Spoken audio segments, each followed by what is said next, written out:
I'm faster than Fantano again! Hey, the fourth wave of coronavirus in Hong Kong had ruined my life and many others' lives once again. What's up? It's the Culture Detective here, investigating your favorite albums, and today I'm going to do an album review on the latest King Gizzard and the Lizard Wizard album, KG. So, King Gizzard and the Lizard Wizard, Australian psych rock, prog rock, punk rock, thrash, metal, pop, whatever, you name it, band. They're back with their 16th studio album. They have released album after album after album after album, and it's friggin' insane. They release pretty consistently, if you can't tell. Their earlier records are okay, and they began popping off with I'm in Your Mind, Fuzz, which is an album that I think is incredibly underrated, and the first four tracks are these connected tracks that are very fun, very intense, sort of psych punk tracks that are amazing. And in the same year, they released Quarters, which is an album that has four super long songs. Even though this album is pretty mediocre, the first track, The River, is easily one of the best songs in the entire 2010s because it's this mind-melting, psychedelic, dreamy, multifaceted epic.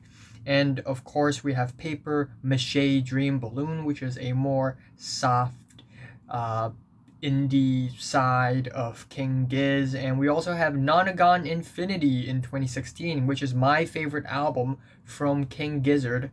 This album is frickin' fire! It's banger after banger after banger. Insane intensity, passionate performances, crazy flashy guitar riffs, insane time signatures and drums. Amazing album overall. In the year 2017, they released 5 albums. 5 albums. The first one being Flying Microtonal Banana, and that album is my first King Giz album. The first King Giz album that I've ever listened to, and I'm hooked, honestly, because they sort of bring this microtonal vibe to the album, which is very tribal, which feels very indigenous. I don't know if I'm using the word right or not, but I don't know why, but it brings a tribal indigenous vibe to the album, which I really, really love. And of course, we have the intense psychedelic progressive rock elements, which make this album really amazing. Their second album of the year, Master of the Universe, is more of a concept album with amazing performances and songwriting. Maybe the narration is a little annoying, but still pretty decent album. Their third album in 2017 is Sketches of East Brunswick, a collaboration album with Mild High Club, and it's a pretty forgettable jazzy record. Their fourth album, Polygon Dwanaland, is definitely a return to form with the super long, multifaceted epic that is Crumbling Castle as the first track, and they ended off 2017 with Gumboot Soup, which is also not a bad album.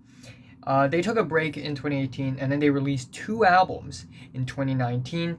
We have Fishing for Fishies as their first album in 2019, which is a really soft, poppy, fun album, and their second album is basically the complete opposite of that. Infest the Rat's Nest. It's a thrash metal album, super aggressive, very passionate performances, and one of my favorite metal albums in 2019.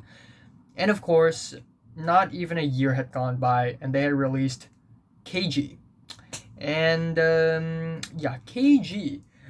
For me, it's almost like a spiritual successor of Flying Microtonal Banana, in that they incorporate microtonal instrumentals on this album as well, though the element of the tribal, indigenous musical vibe is a little bit more toned down. They still exist on this album, it's a little bit more toned down.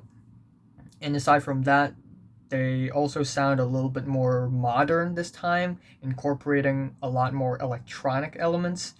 But that being said, I think KG overall is a pretty typical King Giz album. Um, yeah, it doesn't blow my mind or anything.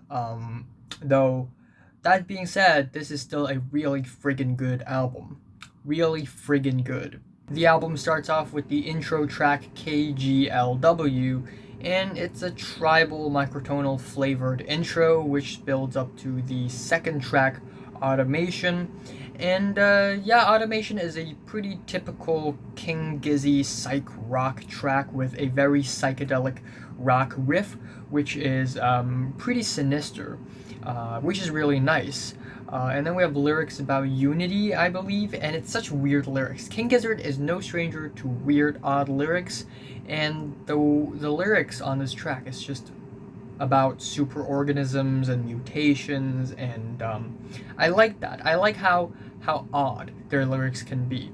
But aside from that, nothing about this track really blew me away. Nothing about this track stand out or anything. I mean, it's decent, but is it one of the more memorable tracks on the album? Not really. We also get some group vocals on this thing, which are not particularly that expressive. The second track is Minimum Brain Size, and honestly, this sounds like a track off of Polygon Dwanaland, in that we have a psych rock song in 7/8 time signature. And yeah, I like the clacky wooden percussion, but aside from that, it's a pretty average track as far as King Gizzard goes. The track Straws in the Wind is actually a track that grew on me quite a bit.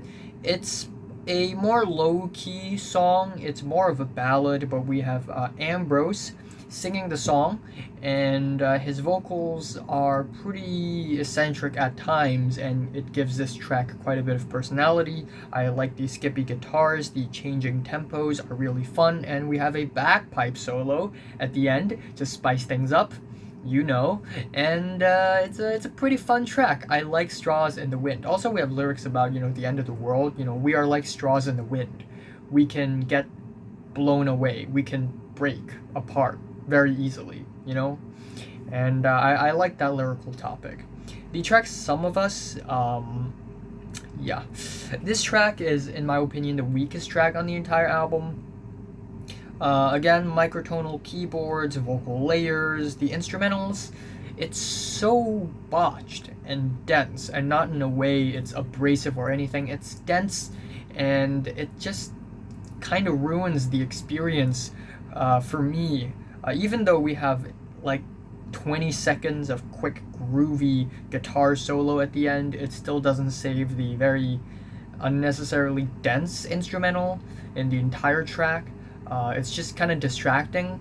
However, the rest of the album are friggin' fantastic. We have the track Ontology, which is damn, it's this busy, bustly track with shuffling drums. We have these Arabic tinged keyboards, and the chord progression and the change in chord progressions are very cartoony, but also freaky and fun. And we have lyrics, which, yeah, it may come off as a bit of, you know, fake deep, but given that it's King Giz, you know, they're as eccentric and as freaky and as weird as they can be. Honestly, these lyrics, I don't mind them at all. And then we have the track Intrasport, which is, oh my god, this track is a total friggin' banger. Yeah, bouncy keyboards, very fun percussion, very Turkish flavored keyboards, and essentially underneath the very weird instrumentation we have a house beat underneath the track. They're making house music, and it's awesome. It's groovy, it's funky, it's a banger, and it's a song about just going insane, and it's a lot of fun. I love the music video a lot as well. It's one of my faves of the year so far. This track is one of my favorite songs in the year so far. Definitely will end up in the top 50 songs of the year, highly likely. Yeah, love this song, love this, love it, love it, love it, love it. Next up we have Oddlife, which has some smoky flavored keyboards, rolling drums, and it's also really good. Again, the instrumentals are busy and dense, but this time it's so much better than the dense instrumentals in Some of Us, in that instrumentally, even though it's dense, it sounds dense. We don't have the crazy layered vocals. There are more moments of instrumental on this track rather than everything stacked all at once together. Oddlife sounds amazing, and we have lyrics about touring, how tiring it is, feeling tired, not having enough sleep, not knowing where the hell you are, unfamiliar geography, there's management, and then there's the promotion. All this rock and roll makes my ears bleed, and all this head banging is hurting my brain, and it's an odd life indeed. And I really, really like that. We also have a guitar solo at the end to spice things up. And we have the track Honey, which is a really soothing, folky ballad, perfect placement for the track, especially after 3 very loud, fun, noisy bangers. Honey is a really good placement in the album, and essentially it's a love song. You taste like honey, sweet like candy.